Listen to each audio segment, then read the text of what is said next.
OK. C'est Ben parti. oui. C'est officiel. Alors, lundi, le 28 septembre, à Melbourne, en Australie, c'est avec pas de filet. Alors, bienvenue à l'épisode numéro 7 de votre balado avec pas de filet, avec moi-même, Ghislain, le coach Arbour, en compagnie de Benoît Sniper Belleville et Marc-André Labulle Savard. Salut les gars. Salut! Salut! Alors, le sujet d'aujourd'hui, on va jaser un petit peu la série finale de la Coupe Stanley entre les Stars de Dallas et le Lightning de Tampa Bay. Mais notre sujet, d'ailleurs, notez que j'arbore une magnifique coupe de cheveux à la Julien Brisebois, confinement oblige. Mais bon, notre sujet principal, c'est le futur alignement des Canadiens de Montréal pour la saison 2020-2021 ou peut-être juste 2021, on ne sait pas. Un sujet chaud hein, avec les récentes transactions, les signatures de contrats, négociations. Mais en même, je dirais, c'est pas juste chaud, c'est même un sujet qui donne soif. Ce qui m'amène à vous présenter la bière du jour. Alors, aujourd'hui, pendant qu'on va débattre du sujet de la journée, on va boire une bière, puis à la fin du podcast, on va vous dire ce qu'on en pense. Comme ça, si à 10 h le matin, vous écoutez un match des Canadiens de Montréal puis vous cherchez une bière, vous pourrez vous appuyer sur notre opinion dans votre sélection. Donc, la Panhead Pale Ale Quick Change, c'est une extra Pale Ale et on est tous en train de la boire, comme vous voyez ici. Hein? On va... Alors, première gorgée. Moi, j'ai triché, j'en ai acheté 2 par contre. Bon. Ah, j'en ai acheté 6, moi. On prend ton argent. Exact. Alors, premier sujet, les gars. Moi, j'ai assez parlé tout de suite. Dites-moi donc ce que vous pensez de la série entre les Stars et le Lightning. OK. Ben écoute, je vais commencer, si tu me permets, Benoît. Oui. Moi, je suis un peu surpris. Je m'attendais à ce que ça se termine là, au match numéro 5. En fait, juste un commentaire là, sur les séries en général. Les Stars de Dallas, honnêtement, je ne les voyais pas là. Moi, au tout début, j'aurais jamais choisi un joueur des Stars dans notre pool.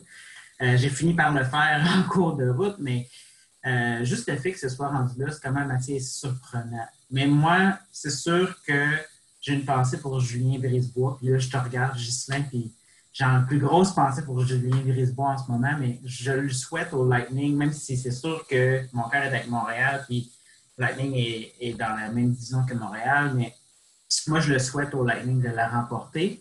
Parce que c'est le moment, parce qu'il va y avoir bientôt des décisions bien difficiles à Tampa. Et Julien Brisebois, c'est un gars de chez nous qui a fait une job extraordinaire. Puis, juste en passant, c'est assez drôle. Julien Brisebois, si je ne me trompe pas, c'était mon oncle André Savard, quand il était directeur général du Canadien, qui a embauché Julien Brisebois à l'époque, qui était un avocat de formation pour la gestion de la masse salariale puis la gestion de la négociation des contrats, tout ça. Puis il a vraiment monté en grade, puis il a toujours été extrêmement apprécié par tout ce qui est passé. Ça ne me surprend pas, moi, que le Lightning domine de cette façon-là. Mais chapeau aux Stars pour donner une opposition féroce. Alors, peut-être juste avant que Benoît intervienne, rappeler que l'an dernier, le Lightning, après avoir dominé la saison régulière de façon outrageuse, avait été éliminé en 4 parties par Columbus en première ronde des séries. Donc, une terrible humiliation. Là, moi aussi, je leur souhaite, juste pour ça, j'espère qu'ils vont gagner cette année. Benoît, qu'est-ce que tu allais dire? Moi, je trouve ça intéressant de regarder les deux clubs parce que la façon qu'ils ont bâti leur alignement, je trouve ça très, très différent. Puis c'est intéressant de voir les deux options qui ont été envisagées. Si tu regardes le Lightning, en avant, ils ne sont pas gros. Là. Le top 6, c'est tous des schtroumpfs un peu comme le Canadien. Là. Parce qu'il n'y a pas grand monde qui fait 6 pieds là-dedans. Là.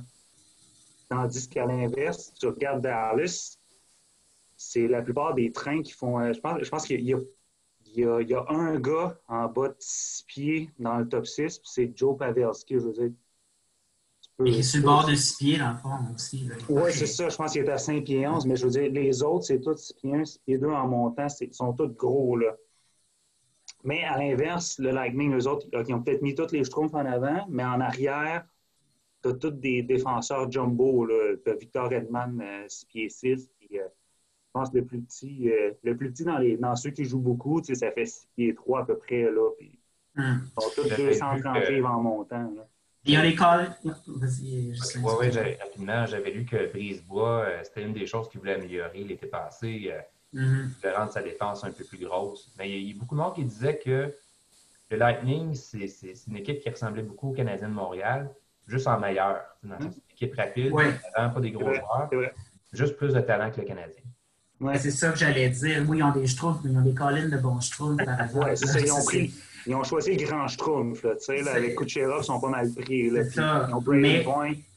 Mais ils se sont quand même un peu grossis, là, justement, à la date limite de transaction avec Barclay Goodrow. Puis, ils sont allés chercher Patrick Maroon en début de saison ou à l'entre-saison l'an passé pour justement là, régler un peu ce problème-là qu'il y avait peut-être eu contre Columbus l'an passé. Ouais.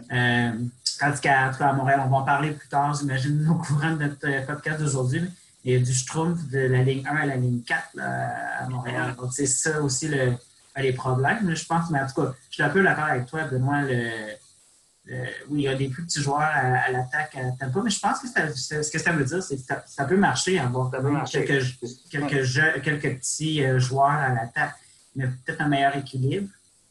Mais écoute, à Dallas, ils ont des gros joueurs, mais écoute, à leur défense, par contre, quand tu vois Miro Heiskanen jouer, c'est quelque chose. Ils ont quand même une défense avec Klingberg, avec Lindell, avec Heiskanen. Je pense que c'est ça qui les a retenus. Si on jouait à ice hockey, le Lightning, à Dallas, c'est tous des petits maigres, puis Dallas, c'est tous des gros. Oui. On n'a pas joué de ça depuis longtemps. Défensivement, c'est un petit peu l'inverse. Tampa Bay, ils ont tous mis le poids en arrière. Fait que tous les gros sont en arrière. Dallas, il y en a quelques-uns, là. Oleksiak qui est quand même gros, mais je veux dire, je pense pas que tu veux l'avoir. Tu ne veux pas l'avoir plus que 18-20 minutes dans ton line-up, là, lui. Là. Il ne contribuera pas beaucoup en avant, puis la transition, c'est peut-être pas sa force. C'est vraiment intéressant de voir les deux façons de construire le line-up. Mais là, on parle de l'attaque, on parle de la défense, mais on n'a pas encore parlé des gardiens. Khudobin, est-ce que c'est pas lui la grosse surprise chez les Stars? Peut-être pas juste dans les séries, peut-être cette année, mais c'est un gars qui est déjà rendu à 34 ans. Les dernières années, il s'est promené entre la Ligue américaine et la Ligue nationale. Il n'a pas vraiment joué plus que 40 matchs par saison. C'était entre 15 et 40 matchs, puis des fois moins, si on remonte à 5 ans. Puis là, on peut dire qu'il est en train de sauver son équipe. Est-ce que, finalement, à 34 ans, est-ce qu'il est en train de devenir un gardien dominant ou c'est juste une exception, c'est juste un conte de fées pour lui cette année? Moi, je pense personnellement que c'est plus l'exception, non pas. Je pense pas qu'il va devenir un gardien numéro 1 à long terme. Là. Je pense que, écoute, c'est un concours de circonstances. Puis je pense qu'il y a des choses qui se sont passées dans ces séries-là, avec la pandémie, puis l'isolement dans les bulles. Puis je pense qu'il y a eu un petit peu plus de règlement de situation qu'il y en aurait eu normalement dans les séries normales, si on veut. Sans rien enlever à Khudobin, je pense que il y avait des bonnes statistiques toute la saison. Ça fait 2-3 ans qu'il performe bien comme numéro 2. Puis il est capable de faire la job. Mais de là à dire que c'est un gardien numéro 1, en tout cas, moi, je viens pas à faire ça, je ne suis pas prêt à aller jusque-là. Fait que notre façon de évaluer les joueurs, il faut qu'on tienne compte du fait qu'il n'y a pas des séries normales cette année. Ouais. Je pense que si un club style le Canadien est à la recherche d'un bon backup qui est capable de te donner une trentaine de games par année puis qui va te permettre d'aller en chercher plus qu'une sur 2. Je pense qu'ils viennent de confirmer ça, mais moi, j'ai bien la misère à croire que quelqu'un va lui donner un contrat comme gardien partant. Là. Peut-être pour un bon tandem, là, mais... C'est drôle parce que moi, personnellement, parce qu'il va devenir joueur autonome sans compensation, Khudobin à la fin des séries. Puis avant que Jake Allen soit acquis par le Canadien, pour moi, c'était un des candidats là, en haut de la liste, justement, pour dire on paye un peu plus cher, go, mais on en a enfin un vrai qui peut reposer Price, tout ça. Puis, donc, j'ai beaucoup de. Je pense que Krubin, c'est un très bon deuxième gardien ou un 1B, là, mais c'est pas un vrai numéro 1 à long terme. Mais écoute, ce qui est fait, c'est exceptionnel. C'est exceptionnel ce qu'il a réussi à faire. De se rendre jusque-là et d'amener son équipe sur ses épaules. Mais je pense qu'il a été bien desservi par sa défensive aussi, une défensive mobile, assez jeune dans l'ensemble. Puis, mais écoute, oui, si les Stars remportent les 2 derniers matchs, ben là, il fait partie des discussions pour le Conn Smythe pour vrai. Mais moi, je pense pas que l'an prochain ou dans 2 ans, on va dire c'est encore un numéro 1. Non, je pense pas. Puis même l'an prochain, si il restait à Dallas, je miserais pas vraiment sur lui. Je pense que Bishop, à partir du moment où il va être, on ne sait pas c'est quoi sa blessure, mais à partir du moment où il va être capable de revenir, moi, je pense qu'il retrouve son poste de numéro 1. Là. Je pense pas que Courvin va rester à Dallas, mais je pense pas non plus qu'il va se ramasser avec un rôle de numéro 1. Ou du moins, moi, je ne donnerais pas ça. Merci pour les conseils, Benoît. On sait qui ne pas embaucher comme numéro 1. Sujet numéro 2, notre sujet principal. La prochaine saison, l'alignement des Canadiens, puis les transformations qu'on est en train d'observer. On est en plein milieu de ça. On vient d'apprendre que Jeff Petrie, d'ailleurs, Benoît était tout excité quand c'est arrivé. Il nous a envoyé un message tout quand la nouvelle est rentrée. Jeff Petrie, contrat de 4 ans, 6,2 millions par année, une augmentation de seulement 0,7 millions pour un joueur là, qui aurait pu être un des défenseurs les plus convoités sur le marché des échanges. Est-ce que Marc Bergevin souffle un peu aujourd'hui, non seulement pour ce contrat-là, mais aussi pour les autres qu'il doit négocier? Est-ce qu'il a non seulement de la marge de manœuvre, mais aussi il ne souffre pas de la pression là, du fait là, qu'un joueur important comme Petrie fait exploser la banque. Là, puis ça pourrait devenir un argument pour les autres joueurs aussi. Oui. Ben, je pense que c'était clairement une priorité. Là. On s'entend que ce n'est pas la panacée des bons défenseurs chez les Canadiens. Fait que tu vas aller signer tes bons éléments en partant. Puis Petrie est vraiment dans une position parfaite en ce moment. Il est défenseur numéro 2. Je pense que c'est le rôle dans lequel, si le Canadien veut envisager là, d'être contender, il ne peut pas avoir un Petrie comme numéro 1, mais un Petrie dans un deuxième pairing. Je pense que c'est là où il doit être. Le salaire avec la durée aussi, là, c'est surtout la durée. Là, je trouve là-dessus, je donne Bergevin. Là, il a vraiment fait des bons contrats là, ces derniers temps. Là. Enlève les Carl Osner. Là, sinon, Petrie, c'est un bel exemple. Là. Une belle signature. Là. Si ça peut inspirer les autres aussi, parce qu'on sait qu'il y a tout le premier trio du Canadien qui va être assigné dans 1 an. Là, si ça peut les inspirer à faire un hometown discount, là, ça pourrait être bien. Ça peut faire boule de neige. Là. Écoute, Ghislain, pour répondre à ta question, est-ce que Marc Bergevin souffle un peu? Je ne suis pas certain qu'il souffle. Peut-être pour temporairement, il peut dire bon, il a fait une bonne job, merci, bonsoir, mais il y a encore beaucoup de pain sur la planche encore. Là. Donc, ça s'en vient, le repêchage amateur dans une semaine ou 2. Ensuite, les joueurs autonomes, c'est le moment où les transactions vraiment vont devoir être faites. Il a fait des bons coups. Puis, pour faire écho à ce que Benoît a dit, bon, après la gaffe de Carl Osner, puis l'année 2017-2018 qui a été vraiment toutes les décisions qui ont été prises ont été quasiment mauvaises. Depuis ce temps-là, ça s'est quand même pas mal amélioré. En tout cas, le taux de succès est beaucoup plus élevé. Mais tu sais, moi, je pense à c'est quoi que le Canadien a besoin là, dans l'entre-saison après ce qu'on a vu dans les séries. Qu'est-ce qui manque? Il manquait, bon, en ordre de priorité, pour moi, il manquait le gardien numéro 2. Bon, ça, c'est fait. Check. C'est Jake Allen. Bon, bonne transaction. Oui, c'est cher, payé en termes d'argent pour 1 an. Mais en même temps, ça ne te coince pas parce que tu as l'argent cette année là, pour le faire dans l'espace sous la masse. Mais. Comme Montréal aussi, je pense? Ben, en fait, je pense que c'est un gars du Nouveau-Brunswick qui a joué son junior à Il a joué à Montréal. avec Joël Bouchard, je pense que c'est Dominique Bouchard à l'époque. En tout cas. Ouais. Donc, l'organisation le connaît bien. Bon, ça, c'était le numéro 1. Il fallait absolument régler ça. C'est fait. Je pense qu'après ça, la deuxième priorité, c'était de s'améliorer en offensive, surtout sur l'aile, quelqu'un qui peut la mettre dedans. Et de préférence, quelqu'un qui a un certain tonus musculaire, si tu veux, une certaine grandeur. Ça, c'est pas encore fait.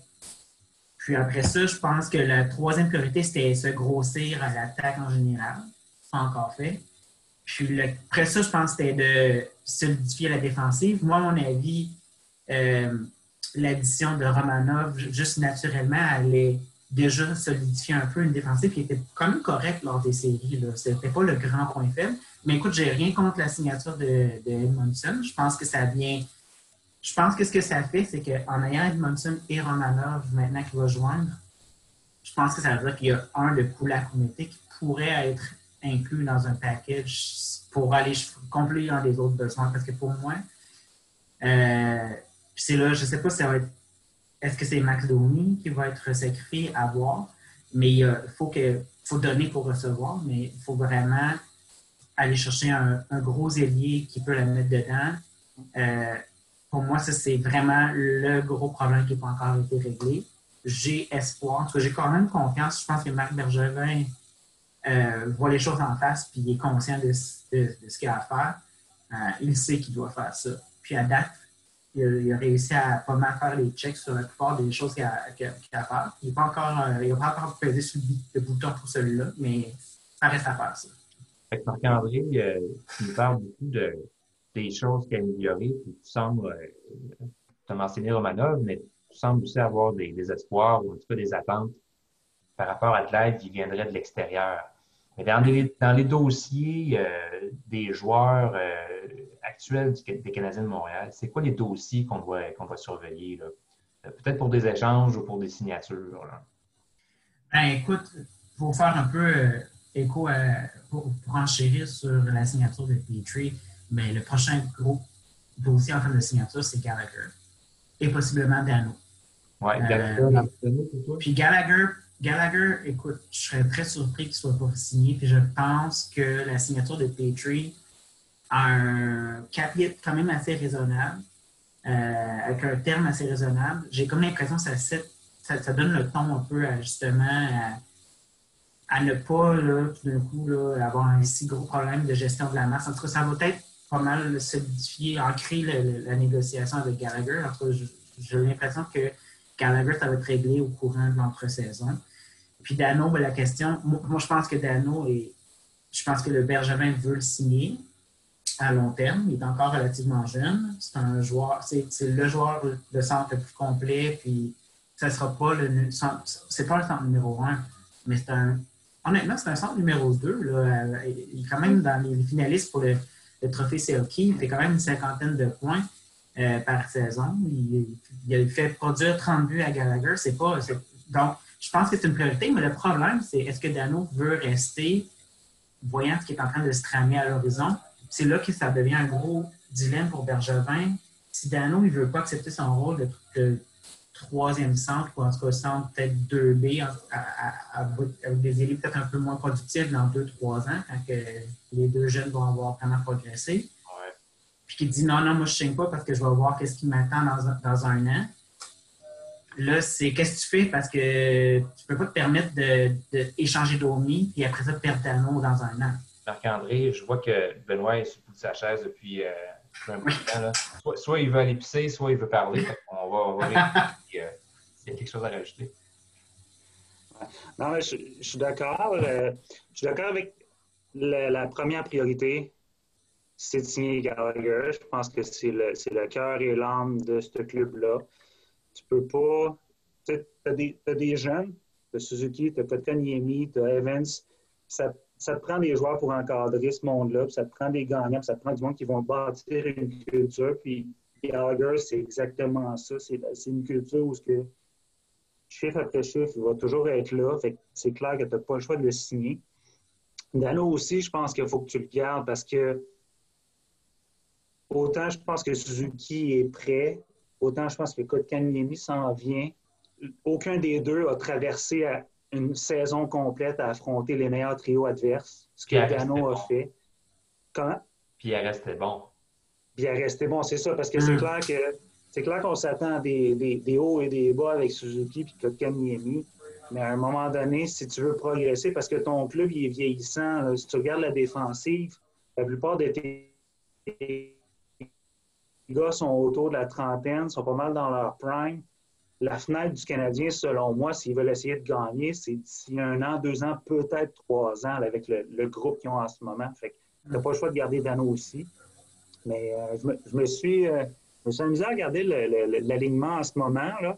Puis moi, la façon que je vois ça, c'est si tu regardes le trio Tatar, Dano, Gallagher, pour moi, tu ne touches pas vraiment à ça, mais c'est pas un premier trio dans ma tête. C'est pas avec ce club-là que tu vas aller affronter le Lightning de Tampa Bay en finale de la Coupe Stanley ou dans leur cas, ça va être en finale de conférence, mais c'est pas avec ces gars-là que tu vas aller, pas avec un trio comme ça, le premier trio. Fait que pour moi, si tu les mets en deuxième vague, tu réussis à garder le côté offensif à Dano.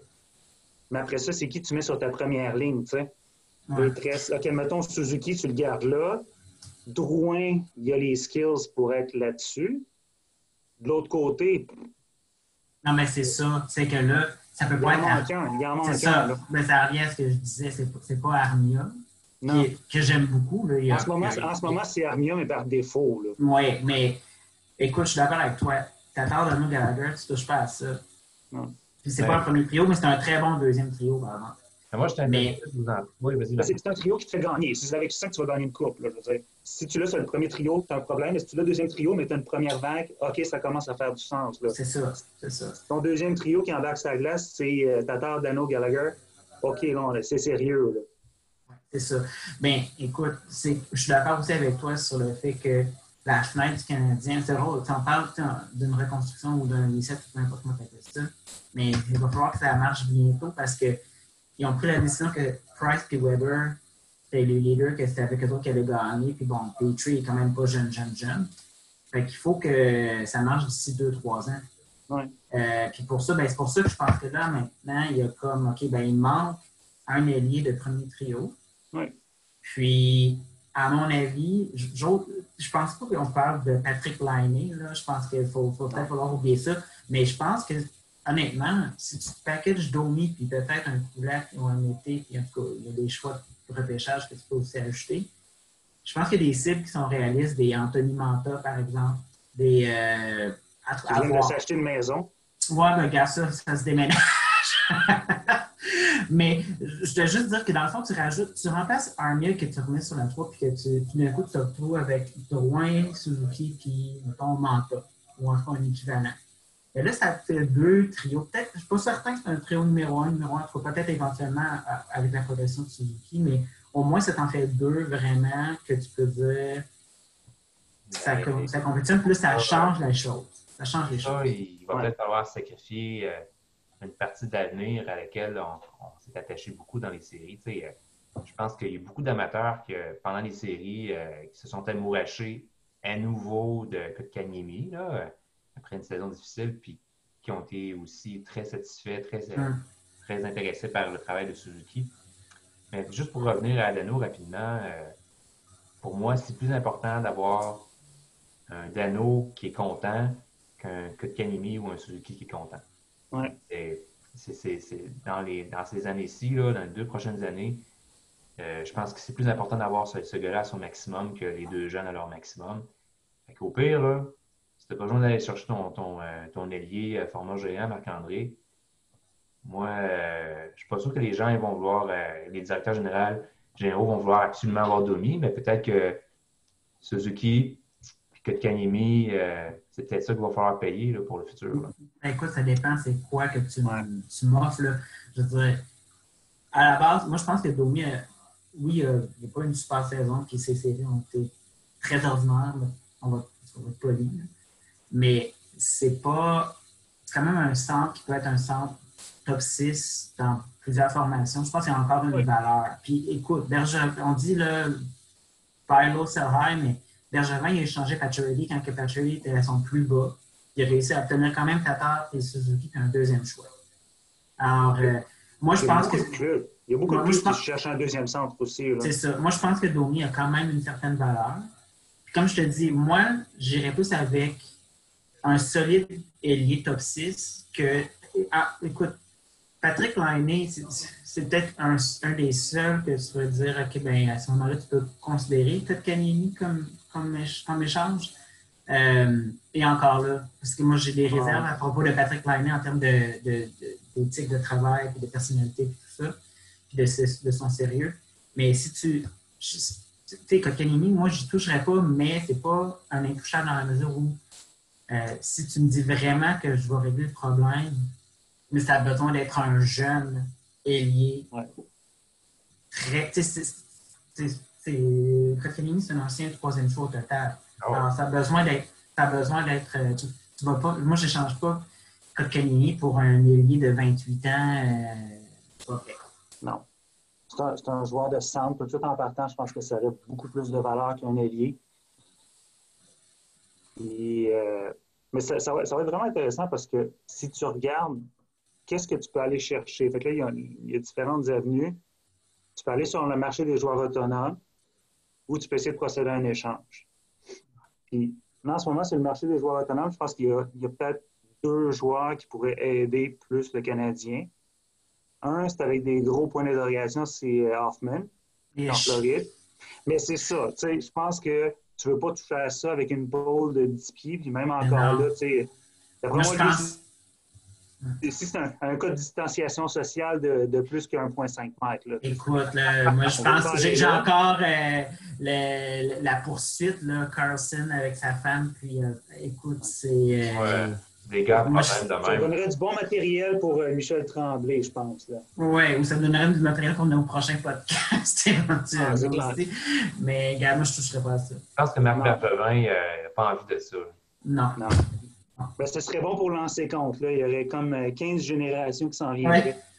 L'autre gars qui est intéressant, ben, c'est Taylor Hall. Puis, je trouve que ça vaut la peine de regarder parce que le gars cadre vraiment bien dans la philosophie du Canadien, dans le sens que c'est un attaquant capable de jouer sur un des 2 premiers trios. Comment? On a perdu les 10 dernières secondes. Oui, ben c'est ça. Je pense qu'avec Taylor Hall, ça fitterait vraiment bien avec la philosophie du Canadien parce que c'est rapide, c'est axé sur l'offensive.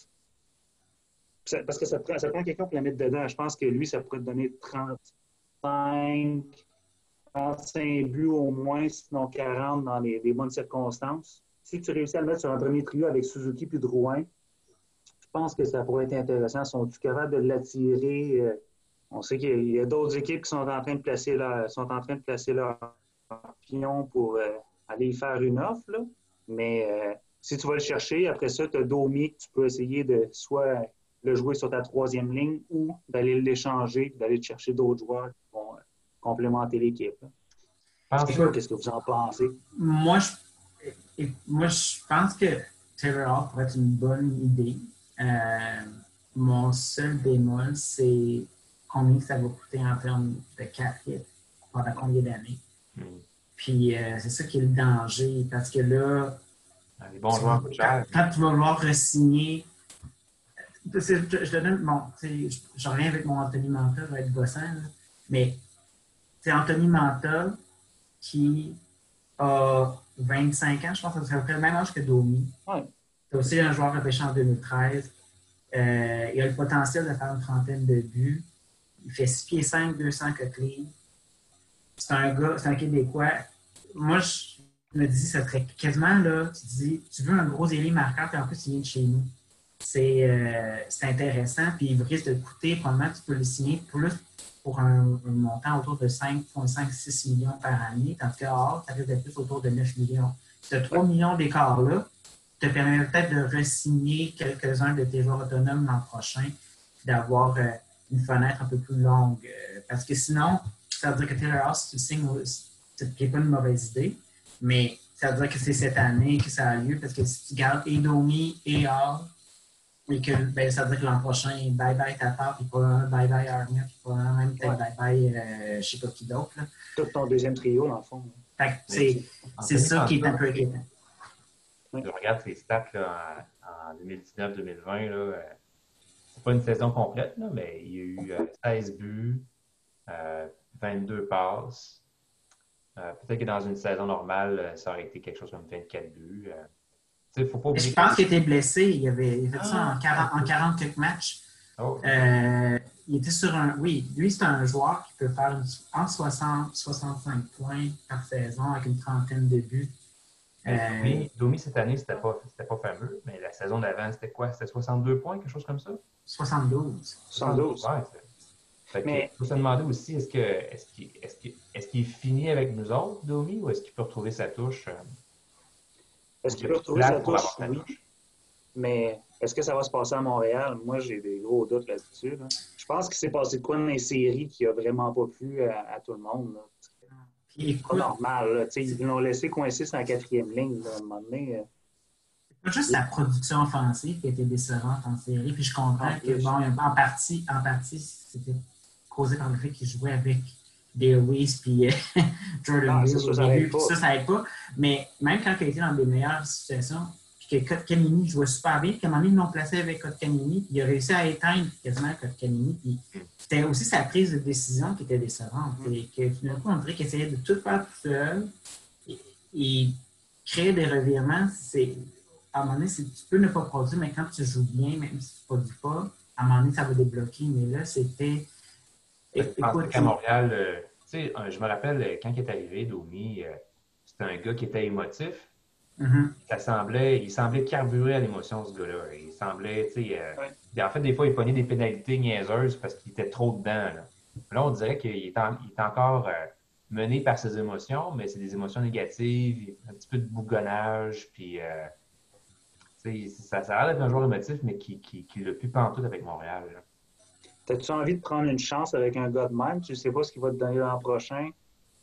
Tu sais, comme on dit, la fenêtre là, est là. C'est comme si tu veux aller loin en le gardant, il faut qu'il soit une pièce importante, une pièce maîtresse de ton alignement. Si tu as le Domi qui est triste l'année prochaine, ce ne sera pas beau. Là. Moi, je pense qu'il est parti, là, mais. Mais moi, je reviens à. Tu sais, au début, on parlait du Lightning des Stars, puis tu parlais il y a quand même des Schtroumpfs à Tampa. Moi, le problème. Moi, ce que je dis, c'est que Domi, j'aurais pas de problème à ce qu'il reste dans un sens, parce que je pense qu'effectivement, il est meilleur que ce qu'il a montré lors des séries. Puis c'était une mauvaise saison, ça arrive, il y a plein de monde qui rebondissent, il a encore le talent, il pourrait très bien revenir avec une nouvelle attitude. Puis il revient peut-être pas 72 points, mais il peut faire une soixantaine de points, puis il peut être puis ça serait un très bon attaquant pour le Canadien. Mais à un moment donné, c'est que je regarde la composition, tu as Drouin, Suzuki, Domi, Gallagher, Tatar, Byron, Lekonen, tout en bas de 6 pieds. Et je dis ça, je fais 5 et 7 moi-même. Là. Normalement, je suis pro, puis je trompe. Je suis pro, petit gars, puis je les supporte. Mais il faut changer le mix un peu. Alors, il faut qu'il y en ait au moins un qui soit échangé pour avoir quelqu'un d'un petit peu plus gros, pour que ce ne soit pas juste Yoel Armia qui soit notre seul gros ailier. Puis là, ben, moi, je pense pas que c'est Barron ou Lekonen qui va t'apporter un retour. Non. Je pense de Benoît Belleville à 6 pieds quelques. Ben, c'est un. Ben, écoute, c'est Sniper Belleville. Juste notre trio tout le temps. Là. C'est moi le Schtroumpf, puis Benoît, c'est le gros sniper. Ça marche. Mais tu sais, c'est ça, on parlait du Lightning, OK, parfait. On a-tu des joueurs de talent, des Schtroumpfs de talent? Oui, on en a. Mais Tampa Bay, si tu regardes le bas de l'alignement, ils ont des gars plus costauds. Là, c'est ça. Goodrow, c'est beaucoup plus gros. Pat Maroon, c'est gros. Nous autres, on n'en a pas là, dans le troisième et quatrième trio. Là. En ce moment, là, mettons, tu mets Armia sur le premier trio, c'est qui que tu as sur ton troisième? Domi, Kotkaniemi qui fait 6 pieds 2. Après ça, tu as Byron, Lekonen. Après ça, tu as Wheel. Tu as Evans qui fait quoi, 6 pieds 1, mais qui n'est pas si gros que ça. Puis Wheel fait 5 pieds 1, je pense. Le bas de l'alignement, c'est petit en baptême, c'est pas ça qui va aller faire le rôle de grinder. Là. dans une série 4 de 7. Quatrième trio d'énergie. Les gars, on s'approche de la fin du podcast. Alors, je voulais juste vous donner l'occasion d'y aller avec votre dernière attaque là, pour nous présenter fermement c'est quoi votre position là, par rapport au futur des Canadiens de Montréal. Vas-y, Sniper, je te laisse commencer. Ben, moi, je pense qu'il y a une grosse décision à prendre parce que tu as ce que je vois comme un deuxième trio. Tatar, Dano, Gallagher, il reste tout un an de contrat. Là. Puis tu en as un dans la gang qui a clairement dit qu'il n'avait pas envie de se ramasser dans un rôle défensif. Tu as une défensive qui est vieillissante, ou du moins qui est dans son prime. Là. Tu ne veux pas attendre plus que 2-3 ans parce qu'après ça, ils seront plus capables de suivre. Puis il te manque un gars de premier trio. Fait que moi, j'ai l'impression qu'il va y avoir des gros changements, ou s'il n'y en a pas, on s'ennuie vers une autre saison avec des hauts et des bas. Là. Mais c'est clair qu'il va probablement. J'imagine que Benjamin va s'asseoir avec ces gars-là, Tatar, Dano, Gallagher, puis il va essayer de voir c'est quoi à long terme. Mais moi, je pense qu'il pourrait y avoir des gros changements d'ici à ce que la prochaine saison commence, parce qu'il y a des décisions à prendre. C'est clair, Domi, c'est un cas facile là, à avoir été changé, mais tout le trio en question, à un moment donné, il faudra qu'ils décident parce qu'ils ont besoin de gars de premier trio dans ce club-là pour compétitionner. On s'attend à faire un autre podcast sur les transformations radicales des Canadiens, si je comprends bien. Probablement. Écoute, on pourrait en parler longtemps. Moi, pour terminer, moi, je pense, écoute, j'ai avec ma liste d'épicerie, gardien numéro 2, check. Défensive solidifiée, check. Ce qui manque, c'est un gros ailier qui est capable d'en marquer. Alors, moi, je pense qu'il va falloir sacrifier Domi et peut-être Kulak, qui, à mon avis, qui est probablement la valeur à l'augmenter, mais Kulak, c'est pas la 7e merveille du monde. Là. Non. Ça. Et peut-être ajouter un vétéran sur la 4e ligne qui va peut-être. Parce que Jake Evans, c'est un genre de. Oui, tu sais, il a un certain potentiel, mais je pense que peut-être d'avoir un autre joueur de. Moi, je pense un joueur autonome. Le Wild a annoncé que Nico Koivu n'allait pas être de retour. On s'entend, Nico Koivu, c'est plus ce que c'était, mais il est 6 pieds 12, 6 pieds 3, responsable défensivement, un peu de skills. Moi, je pense que ça pourrait être un bon 4e centre pour concentrer là, avec Evans. Puis une fois que ça c'est fait, là, je te retrouve avec finalement deux lignes d'attaque très potables, une 3e ligne qui peut soutenir à l'occasion, une défensive assez solide, puis tu as 2 gardiens. Puis à ce moment-là, moi, je pense qu'effectivement, le Canadien est en mesure de faire les séries pour de vrai. Bon. Puis les gars, si on avait des effets sonores, on entendrait la sirène à ce moment-ci. Puis maintenant, on est rendu à l'étape de l'évaluation de la bière. Alors, la Panhead Quick Change XPA, donc une extra PLL, c'est une bière ambrée. Hein. Les extra PLL, c'est des bières qui ont une amertume qui est située à peu près entre les PLL puis les India PLL. Mon ami Maxime au Québec m'avait expliqué pourquoi c'était moins amer puis qu'il y avait quand même un goût d'eau blonde. Ça avait quelque chose à voir avec le moment où tu introduis l'eau blonde dans la recette. J'ai oublié c'était quoi exactement. Mais j'aime bien les extra PLL parfois. Ça, c'en est une que j'aime bien. Je trouve qu'elle a quand même du goût, mais pas trop. Elle n'est pas super exigeante non plus. Là. C'est pas une bière là, avec un goût super complexe puis pesant, avec une grosse sensation d'alcool. Ça se boit quand même assez bien. Là. Puis elle se boit étonnamment bien pour une bière qu'automne. Les gars? Je pense que c'est une très bonne bière de podcast. Excellent. Écoute, moi, c'est la première fois que je la prends, celle-là. J'ai déjà essayé. Panette, c'est une ils ont quelques autres types de bières. C'est la première fois, je pense, que j'essaie la XPA. Mais écoute, très bien. Franchement, je vais probablement m'en racheter. J'en ai 6. Il m'en reste 5 à boire, mais écoute, je la recommande. C'est bon. Mais quand tu réécouteras le podcast, tu pourras t'en taper une autre. C'est bon. Alors, c'est tout pour nous. Merci d'avoir été des nôtres. Et d'ici le prochain épisode, rappelez-vous, l'important, c'est ça qui compte. Merci tout le monde. Salut les gars. Salut. Bon, alors, j'arrive.